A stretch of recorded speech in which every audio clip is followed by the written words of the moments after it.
Olá, terceiro ano, saudades, beijos para todos. Será que agora está tudo certo? Pois bem, então agora nós vamos para a nossa aula 10, livro 3, conforme está aí, né, no vídeo. Então, o que, que a gente pode falar sobre o parnasianismo? O parnasianismo, nós sabemos que é um movimento poético que aconteceu concomitantemente com o realismo e o naturalismo, tá? Então, eu não o chamo de poesia do realismo nem do naturalismo, porque as características dessa poesia, elas em comum, elas têm apenas a objetividade, nada mais, tá certo? Então, diferentemente do realismo e do naturalismo, que se voltam para um exame, uma crítica da realidade, o parnasianismo ele representa uma poesia de retorno ao clássico, tá certo? Com todos os ingredientes clássicos. O princípio do belo na arte, a busca do equilíbrio, da perfeição formal. E nesse sentido, busca-se o sentido maior da arte, ou seja, a arte reside nela mesma, em sua perfeição, e não com a relação dela no mundo exterior, ok? Então, passando adiante, nós vemos aqui essa imagem maravilhosa que dá abertura à unidade, à aula 10 no livro de vocês, certo? É uma pintura que retrata o deus Apolo. Nós temos aí alguns elementos da mitologia, sabemos que o Apolo é o patrono das artes, né? Está lá com a lira em punho, e o Monte Parnasso, Parnasso, ele é acreditado como o lugar, né, onde os deuses, as musas, os elementos da inspiração dos artistas vivem. Então, é o lar imaginário dos poetas, ok? Então, esse mito do Parnasso, ele serve como símbolo dessa geração que se opõe aos exageros do romantismo e aquele excesso de sentimentalismo. Nós falamos que o parnasianismo ele surge no Brasil na década de 80, né? E com ele impõe novos valores artísticos, a restauração da poesia clássica. Nós temos os princípios românticos, né? Que é da simplicidade da linguagem, valorização da paisagem nacional, emprego de uma sintaxe nacional, de um vocabulário mais brasileiro, sentimentalismo, o que, segundo eles, acabaria ocultando o verdadeiro sentido da poesia, tá? Então, em 1866, a revista Le Parnasse Contemporain, escrita, né, pelo Théophile Gautier, Théodore de Banville, José Maria Heredia, Charles Baudelaire e Leconte de Lille, né, então, caracteriza, representa o marco do parnasianismo na França. Em 1878, lembra lá daquela galera da geração da escola do Recife que eu falei para vocês na aula passada? Pois bem, eles já vinham discutindo uma questão da identidade. Ele lança o Silvio Romero, né, que vem lá do Recife, ele lança esses cânticos do fim do século, onde ele exprime, né, o posicionamento crítico dele, de que ele acredita que as poesias deveriam divulgar as novas ideias cientificistas. Mas, na tentativa de cumprir essa tabela, ele não conseguiu se desvincular da estética anterior romântica, sobretudo ao Victor Hugo, que era a sua maior inspiração. Então, a gente percebe aí o que se constrói com esse conceito de parnasianismo. Uma poesia mais objetiva, né? Um elevado nível vocabular, o excesso de racionalismo, né? Uma poesia perfeita do ponto de vista formal.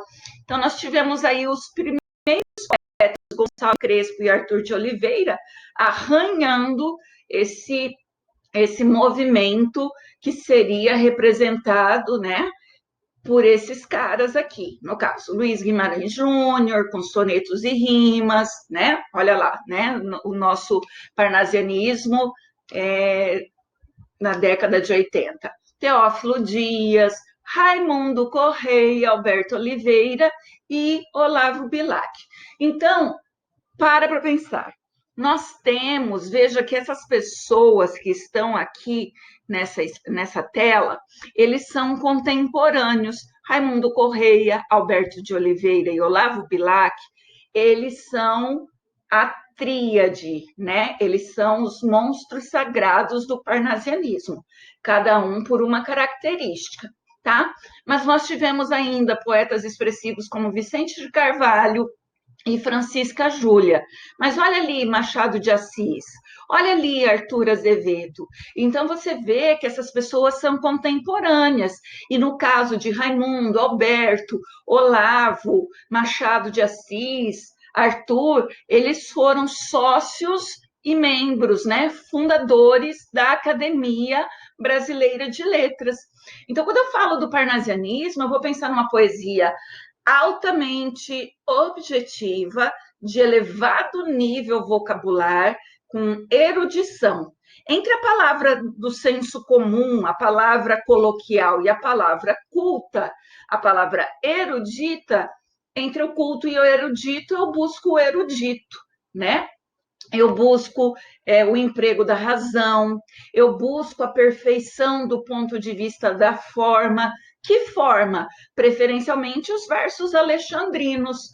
Volta-se para os temas universais, né? Assim também como os temas da antiguidade clássica. Não é à toa que um desses, né, meninos da tríade clássica do parnasianismo, ele é considerado o cara que representa, então, o quê? Ele vai representar o purismo desse movimento. Então, eu tenho o esteticismo, arte pela arte, apreço por coisas e fatos exóticos. Quando eu penso em coisas exóticas, eu estou falando de culturas exóticas, da própria mitologia, da referência à cultura grega, romana, chinesa, né? A cultura oriental. Uso da oração na ordem direta, sujeito, verbo e complementos, escolho das palavras raras, o que caracteriza a erudição, preferência pelas rimas ricas e preciosas, lembrando que as pobres são quando eu rimo o quê? Palavras da mesma classe gramatical. Lembra disso, né? E eu tenho as rimas ricas quando eu estou fazendo o quê? Eu estou rimando uma palavra de uma classe gramatical, como ali, dela, pronome, e bela, adjetivo. As preciosas, eu estou fazendo uma rima entre palavras como, por exemplo, calúnia e resúmea. Você vê que resúmea, você tem então uma construção por duas palavras. Você tem o verbo resumir e você tem um pronome oblíquo, o que traz nessa rima que você construiu aí, o que ele classifica como preciosismo. Tem descrição detalhada no naturalismo? Tem sim, tá certo? Existe sensualismo? Sim, mesmo porque alguns desses poetas, eles estão em trânsito, tanto de um final de um romantismo, quanto o abraçar dessa estética parnasiana, perdão, quanto já uma fase de transição para o simbolismo. Então, eles se afastam do sentimentalismo romântico, mas eles não excluem a subjetividade. O que é a subjetividade? A presença do eu. Eles só não vão ficar, né, fazendo aquele discurso emo, choroso do mimimi. e eles têm uma predileção por registrar as suas sensações. Então, eles se afastam daquele movimento de se esparramar, né? De se revelar. Então, a arte pela arte, dentre aqueles autores que melhor levaram o parnasianismo ao pé da letra, lembrando que aqui no Brasil, os nossos autores, eles deram um tom particular, eles não seguiram necessariamente a escola francesa, né? Então, desde o arcadismo, nós já temos poetas que vêm buscando dar uma cor local, né? Lembra da crítica que a gente tem da mímese, né? Então, vamos lá. Essa influência clássica, segundo a lenda, né? Fala do Parnaso grego, etc. Então, eles sempre vão se apoiar, então, nos elementos clássicos em busca de quê? Em busca do equilíbrio que eles desejam. Então, essa presença dos elementos clássicos, ela não vai além de algumas referências mitológicas e também de um esforço, né, daquele equilíbrio formal, os versos alexandrinos, das 12 sílabas, algumas rimas internas. Então, eu posso dizer, Silvia, que é uma literatura de verniz. Podemos dizer sim. Esse conteúdo clássico desse movimento parnasiano, ele não passa de um verniz que reveste artificialmente essa arte, né? Por quê? Porque é um jeito de mostrar prestígio entre as camadas letradas do público consumidor brasileiro, né? Então, é uma literatura de verniz. Então, as ideias parnasianas, elas vinham sendo difundidas no Brasil desde a década de 70. Nós tínhamos uma polêmica literária entre os românticos, né, e os adeptos do realismo e do parnasianismo, que foram tecendo alguns discursos, alguns embates através de, vamos dizer assim, textos, crônicas, né, publicadas no Diário do Rio de Janeiro. O saldo dessa polêmica, que ficou conhecida como a Batalha do Parnaso, foi a ampla divulgação das ideias, não só do realismo, como do parnasianismo nos meios artísticos e intelectuais do período. Ok, em 1822, isso, fanfarras do Teófilo Dias foi considerada de fato a primeira publicação parnasiana. Ok. Contudo, não coube a ele levar adiante o parnasianismo enquanto estética. Quem implantou o parnasianismo foram 5 jovens: a Francisca Júlia, o Vicente de Carvalho, o Alberto de Oliveira, o Raimundo Correia e o Olavo Bilac. Eles implantaram e solidificaram. Foram esses 5 poetas, né, que definiram os contornos desse projeto estético aqui no Brasil. Então, é uma linguagem que se pretende universal, busca, através de uma linguagem objetiva, conter os sentimentos, busca a perfeição formal. Os temas são universais. O que são temas universais? A natureza, o tempo, o amor, os objetos de arte e, principalmente, a própria poesia. Agora, lembra que na Semana de Arte Moderna, se eu não me engano, na segunda noite, quando Ronald Carvalho leu, foi Ronald? Enfim, quando foi lido o poema Os Sapos, de Manuel Bandeira, gerou aquela comoção, porque o público altamente tradicional vem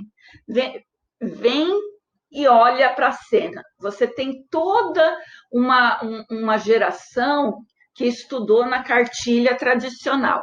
Aí chegam aqueles jovens promovendo aquele barulho, mostrando uma nova produção, uma nova arte, querendo romper com os valores.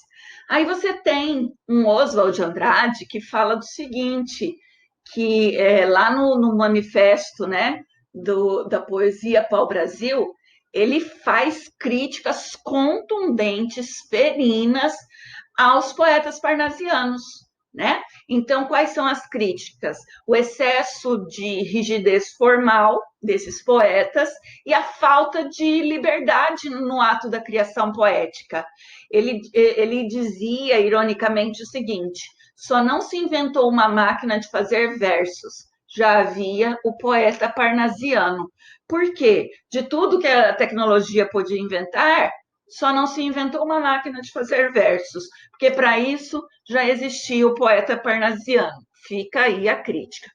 Então, quanto à forma, temos a busca da perfeição formal, o vocabulário culto, o gosto pelo soneto, rimas raras, a chave de ouro, que é a conclusão do poema, gosto pelas descrições. Quanto ao conteúdo, objetivismo, racionalismo, contenção das emoções, universalismo, apego à tradição clássica e presença da mitologia greco-latina, arte pela arte. Então, vamos falar dos nossos jovens, né? O Raimundo Correia, ele é nascido, né, em São Luís do Maranhão, morreu em Paris. Ele é um dos membros, né, fundadores da Academia Brasileira de Letras, junto com Machado de Assis. A poesia dele representa um momento de descontração e investigação, tá? Tanto que caracteriza-se essa poesia dele em três fases. Uma fase que convencionou se chamar de romântica, parnasiana e pré-simbolista. Lembra, então, que não existe essa rigidez. Todos eles estão sempre em trânsito, pegam um pouquinho do que precedeu, eles se envolvem com aquilo que está em voga e já começam a antecipar algumas características. Pois bem, nós temos na poesia dele, né, nessa fase chamada romântica, que foi vamos dizer assim, ele sofreu inspiração, ele recebeu influências diretas de Casimiro de Abreu e Fagundes Varela, né? Em uma obra que ele teria publicado lá em 1879, Primeiros Sonhos. Por isso que ela nem entra nessa classificação aí. A fase parnasiana, propriamente dita, ela é marcada, então, por sinfonias, versos e versões. E, segundo, né, os críticos literários, essas duas obras, elas são marcadas pelo pessimismo de Schopenhauer. Por quê?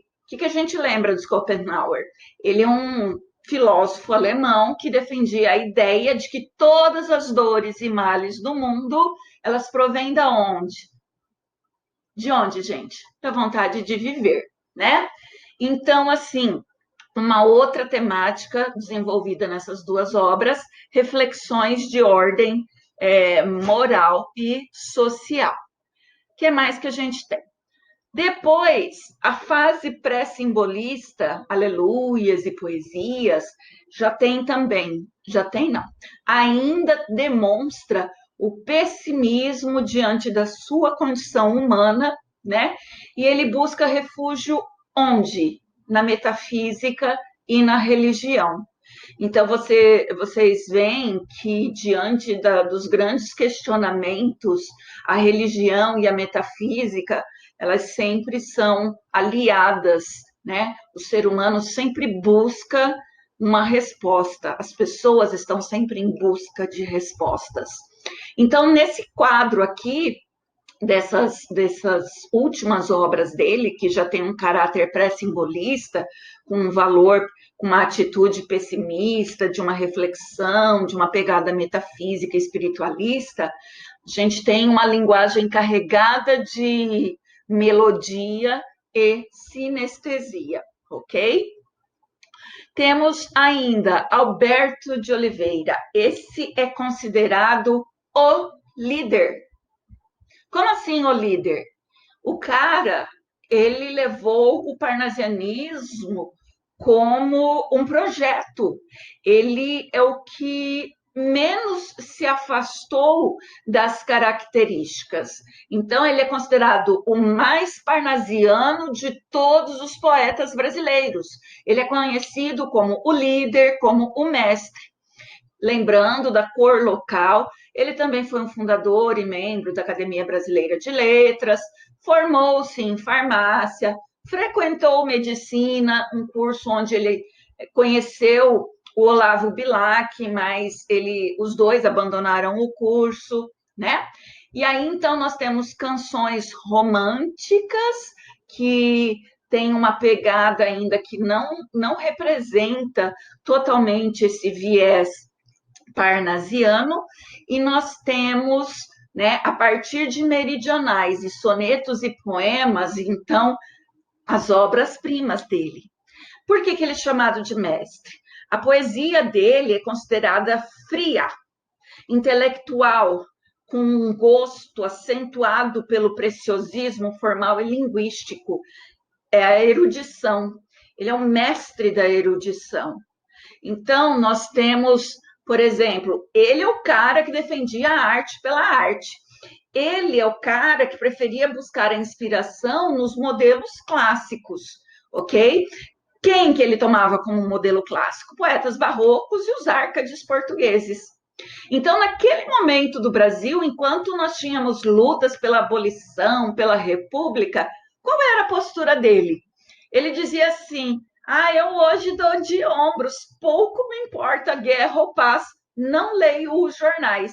Então, ele se afasta, né, desse posicionamento político, diferente do Olavo Bilac, que a gente vai ver já já. Então, ele se afastava, né? Ele se trancava numa torre e não queria saber. Então, distante dos problemas sociais, ele se punha a praticar essa arte, pela arte, perseguindo o preciosismo dos mestres barrocos, dos árcades portugueses. Eu dou de ombros a tudo que acontece. Pouco me importa a guerra ou a paz. Não leio os jornais. Olha a postura dele naquele momento, né? Então, das obras dele, nós temos como destaque as meridionais. E depois, lógico, nós temos o amor, né? Olavo Bilac, chamado de Príncipe dos Poetas, ele recebeu esse nome pela revista Fonfon em 1907. Um dos sócios, membros, fundadores da Academia Brasileira de Letras. Você vê que é só gente ponta fina. Cursou medicina, mas abandonou. Aí ele foi estudar direito, também não deu conta de terminar, não. Inquieto ele, né? Aí, o que acontece? Ele largou medicina, largou direito, e ele foi se dedicar, então, ao jornalismo e à literatura. Entre outras coisas, o Olavo Bilac é aquele carinha que é o autor do hino à bandeira. Vocês lembram do hino à bandeira? Enfim, ele foi, né, jornalista, inspetor escolar, ele devotou parte da vida dele, dos trabalhos, dos escritos dele, à educação. Ele foi um cara que, para sua época, ele foi um pensador da educação brasileira. Ele foi defensor da instrução escolar primária, ele foi um defensor do serviço militar obrigatório, né? E ele era muito atencioso com a questão da literatura infantil. Olha que graça, né, gente? Então, super patriota, né, escreveu a letra do hino à bandeira e também se dedicou a outros temas de ordem histórico-nacionalista. Em 1888, então, ele publica poesias e aí ele se mostra, né? Ele mostra sua identificação com o parnasianismo. Lembra qual é a obra mais famosa, emblemática dele? profissão de fé. Lembra daquela referência da elaboração do poema como uma obra de um ourives? Pois bem, então essa concepção excessivamente formalista, nem ele acabou seguindo à risca, né? Então, vez ou outra, percebe-se nos textos dele um certo sentimentalismo que lembra um pouco do romantismo. A poesia dele nem sempre expressa uma visão de mundo profunda sobre o homem e a sua condição, né? Ele foi o mais jovem e o mais bem acabado poeta brasileiro, segundo os críticos da literatura. Os seus poemas, especialmente os sonetos, são considerados de perfeita elaboração formal. E, entre outras coisas, ele escreveu só isso? Não. Também produziu contos e crônicas, né? Tinha uma quedinha pelos poemas épicos da antiguidade e também pelos temas filosóficos de meditação. Enfim, ele é o fofinho. Ora direis, ouvir estrelas, certo perdeste o senso, eu vos direi, no entanto, que para ouvi-las muita vez desperto e abro as janelas, pálido de espanto. E conversamos toda noite, enquanto a Via Láctea, como um palho aberto, cintila. E ao vir do sol, saudoso em pranto, indo as procuro no céu deserto. Direis agora, tresloucado amigo, que conversas com ela? Com elas? Que sentido tem o que dizem quando estão contigo? E eu vos direi, amai para entendê-las, pois só quem ama pode ter ouvido, capaz de ouvir e de entender estrelas. Beijo, ficamos por aqui. Tchau, tchau.